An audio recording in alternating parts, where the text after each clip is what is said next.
அஸ்ஸலாமு அலைக்கும். வெள்ளிக்கிழமைனாலே chicken mutton ஏதாவது வாங்கிட்டு வந்துடுவாங்க. பிரியாணி, நெய்ச்சோறு அந்த மாதிரி இருக்கும். ஆனால் இன்றைக்கி ப்ரான்ஸ் வாங்கிட்டு வந்துட்டாங்க. இதை வச்சு என்ன பண்ணலான்ட்டு யோசிக்கலாம். ஃபர்ஸ்ட் க்ளீன் பண்ணிக்கலாம் அப்படின்னு பார்த்தேன்.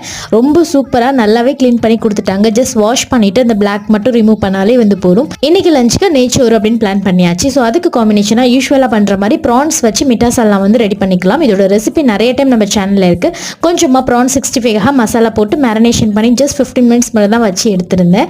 இன்னொரு சைடு வந்து தாளித்து விட்டாச்சு. நெய்ச்சோட ரெசிபி நம்ம சேனல் நிறைய டைம் இருக்கு. அதனால இன்னைக்கு ப்ராப்பரா எந்த ஒரு வீடியோவும் எடுத்துக்கல. நான் இன்னைக்கு வியர் பண்ணிருக்க அவுட்ஃபிட்டை பத்தி சொல்லியே ஆகணும். எங்க பார்த்தாலும் இந்த துப்பட்டாவோட பிரச்சனை பெரும் பிரச்சனையா இருக்கு. ரொம்ப சின்னதா வந்து கொடுத்துறாங்க. ஆன்லைன் ஆர்டர்னாலே கொஞ்சம் பயமா தான் இருக்கும், மெட்டீரியல் எப்படி இருக்குமோ அப்படின்னு சொல்லிட்டு. ஆனா இவங்க கிட்ட நான் செகண்ட் டைம் ஆர்டர் பண்றேன்னா பாத்துக்கோங்களேன். ஏன்னா மெட்டீரியல் சரி, குவாலிட்டியும் சரி அவ்வளோ சூப்பர் அண்ட் பெர்ஃபெக்டா இருக்கிறதுனாலே அகைன் அவங்கள வந்து விசிட் பண்றேன். வாங்க, நம்ம ப்ரான் 65 ரொம்ப சூப்பரா ரெடி ஆயிடுச்சு. வீட்டில் கம கமன்னு இன்னைக்கு ப்ரான் விருந்து தான்.